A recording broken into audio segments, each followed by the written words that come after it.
Science Galaxy के मंच पर आपका पुनः स्वागत है। यूपी टीजीटी साइंस में आज हम लोग देखेंगे रेडियो एक्टिविटी पर या रेडियो एक्टिवता पर ढेर सारे प्रश्न और उनके सही उत्तर क्या रहेंगे। ये प्रश्न काफी इम्पोर्टेंट हैं और इसमें कुछ यूनिक प्रश्न भी हैं जिनके आने की संभावना ज्यादा बनती है। तो बगैर स्किप किए हुए वीडियो को देखते हैं, चलते हैं, समझते हैं अपने सवालों को। आज का हमारा पहला सवाल है जो कि सबसे आसान सवाल भी है।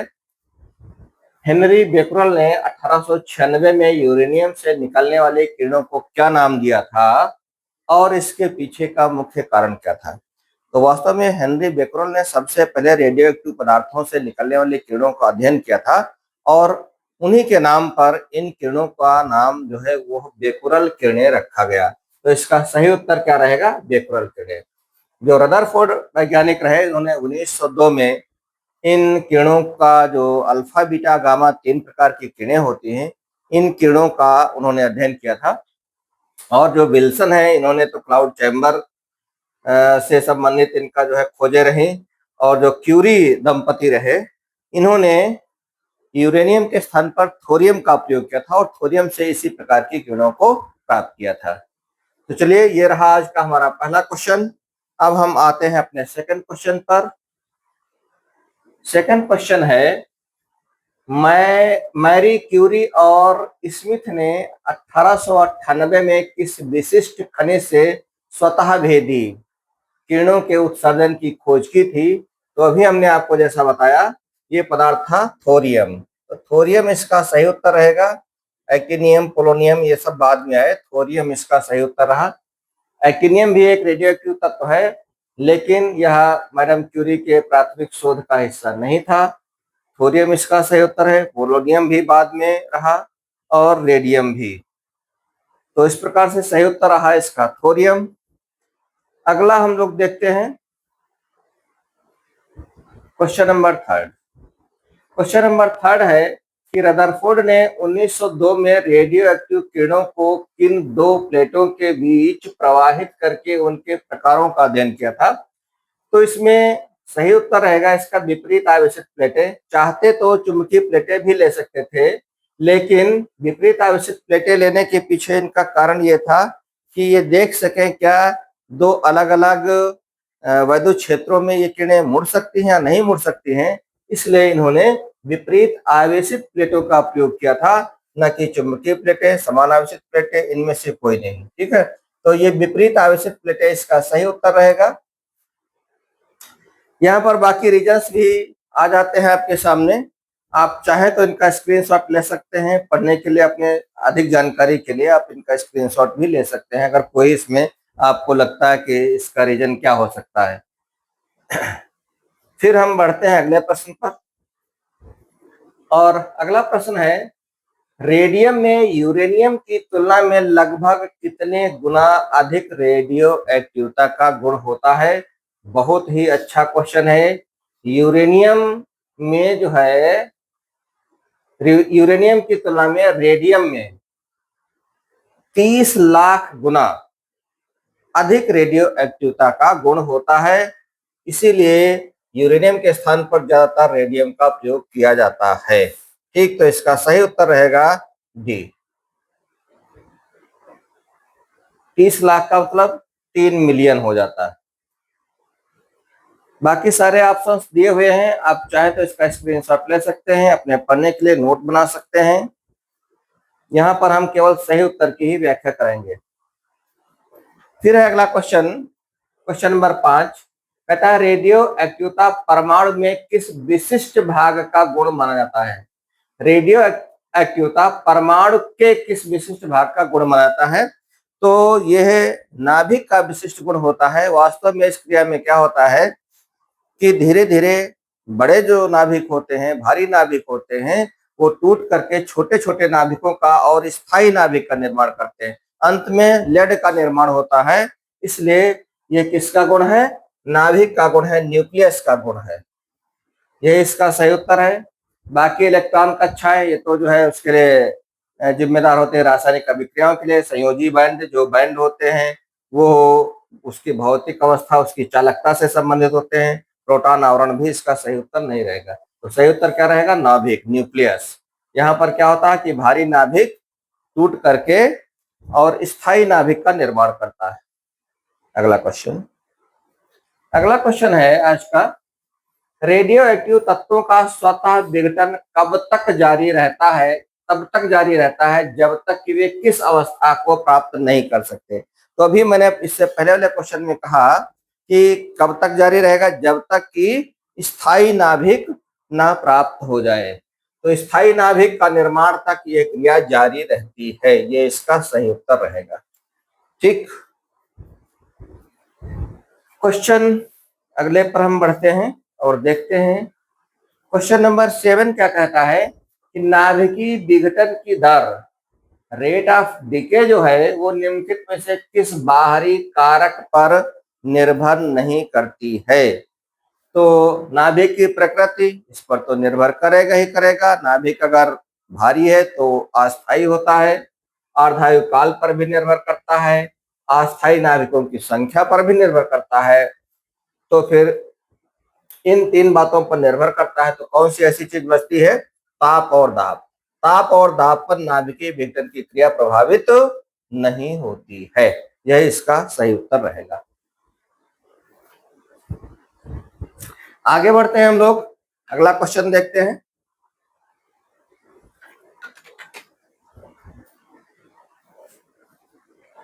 क्वेश्चन नंबर 8 क्या कहता है?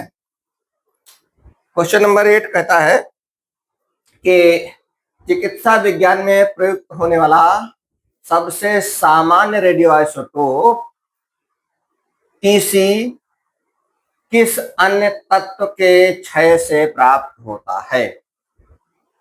तो ये प्राप्त किया जाता है मोलिब्डेनम 99 से। कौन सा तत्व रहता है? मोलिब्डेनम 99 से प्राप्त किया जाता है। ये इसका सही उत्तर रहेगा। और टीसी जिसको कि हम चाहे तो टेक्नीशियम इसका सही नाम होता है, इसको प्राप्त तो कर सकते थे अन्य पदार्थों से, लेकिन फिर वो सीधे इस्तेमाल में नहीं आता। अन्य पदार्थ का मतलब है यूरेनियम से भी प्राप्त कर सकते हैं, लेकिन अस्पतालों में इसका सीधा जो है वो उपयोग नहीं किया जा सकता है। इसलिए यूरेनियम 235 के स्थान पर मोलिब्डेनम 99 का प्रयोग किया जाता है। तो ये भी बहुत अच्छा क्वेश्चन है। रेडियो आइसोटोप इनका उपयोग चिकित्सा विज्ञान में खूब होता है। नेक्स्ट क्वेश्चन, अगला क्वेश्चन है उसी से संबंधित, पिछले वाले क्वेश्चन से संबंधित है। टेक्नीशियम 99 जिसका टीसी इसका सिंबल होता है कि अर्धायु कितनी होती है? इसकी अर्धायु 6 घंटे होती है। और 6 घंटे अर्धायु होने की वजह से इसे जो है वो नैदानिक इमेजिंग यानी डायग्नोस्टिक इमेजिंग के लिए आदर्श माना जाता है। ठीक, तो इसकी सही उत्तर इसका है 6 घंटे।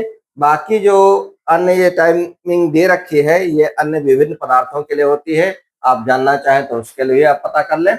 110 मिनट रहती है फ्लोरीन की अर्धायु, जिसका उपयोग पेट स्कैन में किया जाता है। और 8 दिन रहती है आयोडीन 131 की अर्धायु, जिसका उपयोग इमेज के बजाय इसका उपचार में किया जाता है। और 66 आवर्स जो है वो मोलिब्डेनम 99 की अर्धायु होती है, जो टेक्नीशियम का जनक तत्व है। अभी इससे पहले हमने आपको बताया कि टेक्नीशियम का जनक तत्व या टेक्नीशियम कैसे बनाया जाता है, कैसे प्राप्त किया जाता है, तो वो है मोलिब्डेनम 99। अगला क्वेश्चन है पॉजिट्रॉन एमिशन टोमोग्राफी, जिसको हम पेट कहते हैं। पॉजिट्रॉन एमिशन टोमोग्राफी यानी पेट स्कैन में पॉजिट्रॉन के साथ किसका मेल होने पर 2 गामा किरणें विपरीत दिशाओं में निकलती हैं? तो यहाँ पर अल्फा कण दिया हुआ है, न्यूट्रॉन दिया हुआ, प्रोटॉन दिया हुआ और इलेक्ट्रॉन दिया हुआ है। तो वास्तव में क्या होता है, पॉजिट्रॉन यानी पेट स्कैन में पॉजिट्रॉन के साथ में जब इलेक्ट्रॉन मिला दिया जाता है तो इस स्थिति में 2 गामा किरणें विपरीत दिशा में निकलती हैं। तो इसका सही उत्तर क्या रहेगा? इलेक्ट्रॉन। ठीक, जैसा कि मैंने कहा कि यहाँ से आप स्क्रीनशॉट लेकर के आप शेष कणों की विशेषताओं के भी बारे में जान सकते हैं। अगला, कैंसर उपचार की वह विधि क्या कहलाती है जिसमें गामा किरणों को कोबाल्ट 60 स्रोत से शरीर के बाहर से एक सटीक क्षेत्र पर केंद्रित किया जाता है। ऐसी थेरेपी को हम लोग बोलते हैं टेलीथेरेपी। क्या बोलते हैं? टेलीथेरेपी बोलते हैं। तो टेलीथेरेपी इसका सही उत्तर रहेगा, इसलिए डी पार्ट इसका राइट आंसर होगा। ठीक,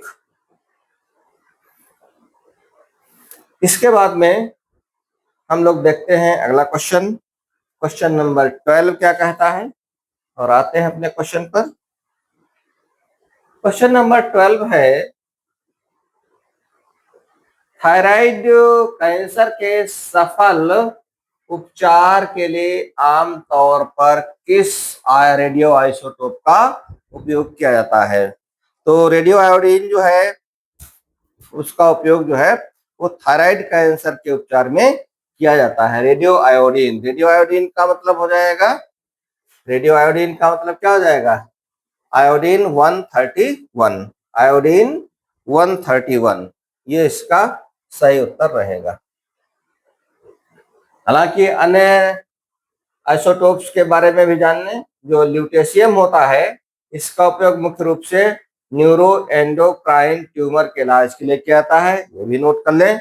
और जो स्ट्रोंसियम है, स्ट्रोंसियम 89 का उपयोग हड्डियों के कैंसर के दर्द से राहत के लिए किया जाता है। और फास्फोरस 32 का उपयोग, इसका उपयोग पॉलीसिथेमिया वेरा यानी रक्त कोशिकाओं की अधिकता के उपचार में किया जाता है। तो इसके सारे पॉइंट्स नोट कर लीजिए। इसका जो बी ऑप्शन है वो भी काफी महत्वपूर्ण है, कहीं पर भी पूछा जा सकता है। सी ऑप्शन भी उतना ही महत्वपूर्ण है और डी ऑप्शन भी महत्वपूर्ण। इसके चारों पॉइंट्स आप नोट कर लें। बाकी इस क्वेश्चन के लिए राइट आंसर रहेगा ए, आयोडीन 131। नेक्स्ट क्वेश्चन, अगला क्वेश्चन है, लक्षित यानी टारगेटेड अल्फा थेरेपी जिसको हम टैट बोलते हैं, तो टैट के लिए प्रयुक्त होने वाला बिस्मथ BI 213 किस रेडियो धर्मी तत्व के क्षय श्रृंखला से प्राप्त होता है? तो इसका सही उत्तर रहेगा एक्टिनियम, एक्टिनियम 225। एक्टिनियम 225 से ये पदार्थ प्राप्त किया जाता है। कौन सा पदार्थ? बिस्मथ 213। ठीक, और बाकी थोरियम से आप जानते हैं, थोरियम काफी लंबी अर्धायु वाला होता है, इससे बिस्मथ नहीं प्राप्त किया जा सकता है। लेड से भी नहीं होता है, रेडियम से भी नहीं होता है। रेडियम 223 स्वयं एक अल्फा उत्सर्जक है जिसका उपयोग हड्डियों के उपचार में किया जाता है। अगला क्वेश्चन, अगला क्वेश्चन है, डिस्पोजेबल सिरेंज और अन्य चिकित्सा उपकरणों की कीटाणु मुक्त करने के लिए किस गामा स्रोत का सर्वाधिक उपयोग किया जाता है?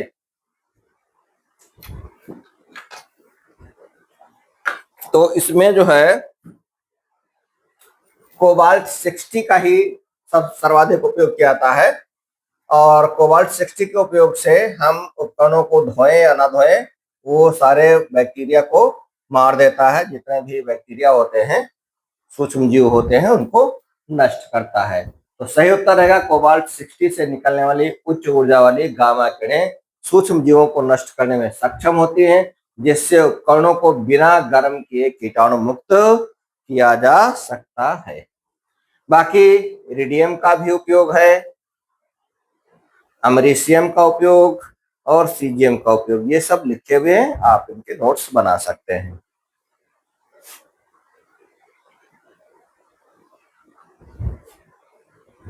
अगला क्वेश्चन है, नाभिकीय विखंडन की खोज 1939 में करने वाले जर्मन वैज्ञानिक कौन से थे? तो दो जर्मन वैज्ञानिक थे जिन्होंने 1939 में यानी द्वितीय विश्व युद्ध के समय में नाभिकीय विखंडन की खोज किया था, और उनके नाम थे ऑटो हान या ऑटो हन और स्ट्रॉसमैन? ऑटो हन और स्ट्रॉसमैन ने नाभिकीय विखंडन की खोज की थी।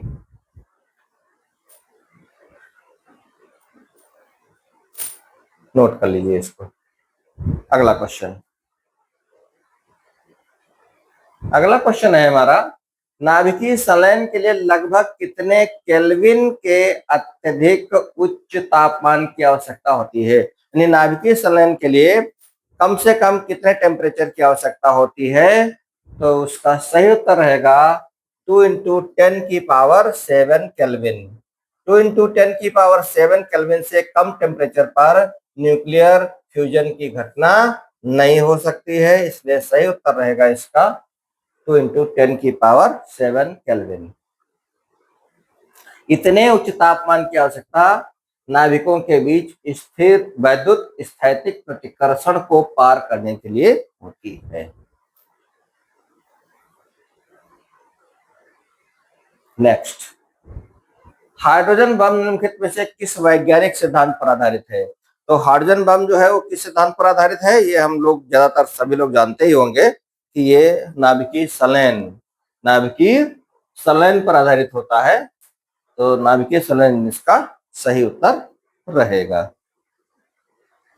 अगला क्वेश्चन देखते हैं।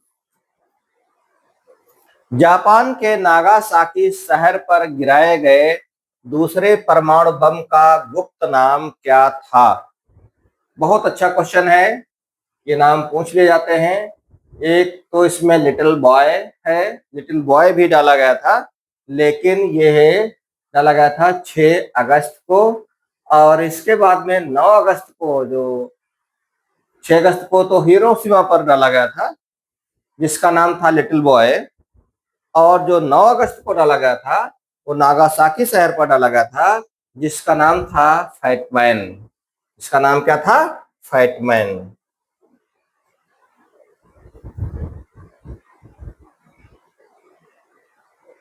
अगला क्वेश्चन नंबर 19। क्वेश्चन नंबर 19 कहता है, रेडियो एक्टिव प्रदूषण में गामा विकिरण से सुरक्षा के लिए निम्नलिखित में से किसका आवरण सबसे प्रभावी माना जाएगा? देखिए, गामा किरणें जो है वो 30 सेंटीमीटर मोटी लोहे की चादर को भी पार कर सकती है, यानी भेदन क्षमता बहुत उच्च होती है। जब इतनी उच्च भेदन क्षमता होती है तो उसके लिए मानव त्वचा तो कतई सफल रहेगा नहीं, एल्यूमिनियम की पतली पन्नी भी नहीं रहेगा, प्लास्टिक की चादर भी नहीं रहेगा। अगर कोई रोक सकता है इसको तो कंक्रीट और शीशा ही रोक सकता है, इसलिए सही उत्तर रहेगा कंक्रीट और शीशा। अच्छा, नेक्स्ट क्वेश्चन पर आते हैं हम लोग। अगला क्वेश्चन है, रेडियो एक्टिव अपशिष्ट के निस्तारण की सबसे बड़ी चुनौती क्या है, जैसा कि स्रोत सामग्री में बताया गया है? तो रेडियो एक्टिव अपशिष्ट जो होते हैं वो वास्तव में सक्रिय बहुत दिनों तक रहते हैं, क्योंकि इनकी अर्धायु बहुत ज्यादा रहती है। और आप जानते हैं अर्धायु का मतलब क्या होता है कि कोई भी रेडियो एक्टिव पदार्थ अपने जो उसकी अर्धायु होती है उतने समय में वह अपनी प्रारंभिक मात्रा का आधा रहता है। तो मान लिया किसी की अर्ध आयु अगर 1600 वर्ष है, 1600 वर्ष अगर है किसी पदार्थ की अर्धायु, मान लिया 1600 वर्ष है, तो इसका मतलब क्या है कि इतने वर्ष बाद इसकी कोई भी मात्रा आधी रह जाएगी, यानी 1600 वर्ष बाद 1/2 रह जाएगा, फिर अगले 1600 वर्ष बाद 1/4 रह जाएगा, फिर अगले 1600 वर्ष बाद 1/8 रह जाएगा, फिर 1/16 रह जाएगा, ठीक है, फिर 1/32। तो इस तरीके से रेडियो एक्टिव पदार्थ कभी या बहुत लॉन्ग टर्म बाद कहीं न कहीं नष्ट हो पाते हैं। तो सबसे बड़ा कारण यह है कि हजारों वर्षों तक सक्रिय रहना इसका सही उत्तर रहेगा। ठीक, चलिए आगे बढ़ते हैं हम लोग।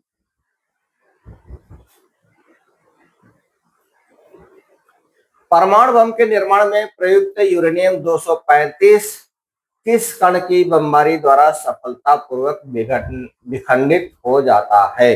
तो आपने रिएक्शन पढ़ा होगा 92 235 प्लस 0N1, 0N1 को ही क्या कहते हैं? न्यूट्रॉन कहते हैं।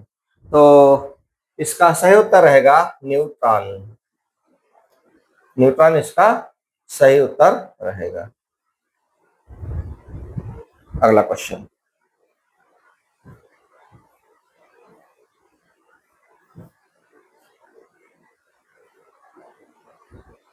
अगला क्वेश्चन है हमारा, रेडियो एक्टिवता की वह कौन सी इकाई है जो बेकुरल के नाम पर रखी गई है और इसका संबंध प्रति सेकंड होने वाले विघटन से। तो बेकुरल के नाम पर रखी गई है तो जाहिर सी बात है बीक्यू ही होगा, तो बीक्यू इसका सही उत्तर रहेगा। और एक बेकुरल का अर्थ है प्रति सेकंड एक नाभिक का विघटित होना। एक बेकुरल क्या हुआ? प्रति सेकंड एक नाभिक का विघटन होना। और एसआई प्रणाली की यह आधिकारिक इकाई इसे माना गया है। यही इसका सही उत्तर रहेगा। बाकी आपके आंसर दिए हुए हैं। अगले बढ़ते हैं। अगला क्वेश्चन, निम्नलिखित में से कौन सा तत्व यूरेनियम के स्थान पर परमाणु बमों में वैकल्पिक ईंधन के रूप में उपयोग किया जा रहा है? तो इसका सही उत्तर क्या रहेगा? इसका सही उत्तर रहेगा यूरेनियम के स्थान पर हम प्लूटोनियम 239 का भी अगर प्रयोग करते हैं तो ये सबसे अच्छा माना जाता है। इसका सही उत्तर रहेगा प्लूटोनियम 239। यह एक कृत्रिम तत्व है जो विखंडन के लिए यूरेनियम 235 से भी अधिक कुशल माना जाता है। यूरेनियम 235 से भी अधिक कुशल माना जाता है। अगला क्वेश्चन नंबर 24, और ये कहता है नैदानिक चिकित्सा में प्रयुक्त रेडियो फार्मास्यूटिकल्स का शरीर में मुख्य कार्य क्या होता है? तो ये जो रेडियो फार्मास्यूटिकल्स होते हैं ये क्या काम करते हैं? विशिष्ट अंगों की जो कार्य प्रणाली होती है, जो उसकी वर्किंग होती है, उसकी मैपिंग करते हैं, उसका चित्र बनाते हैं। ये इनका मुख्य काम होता है। ठीक।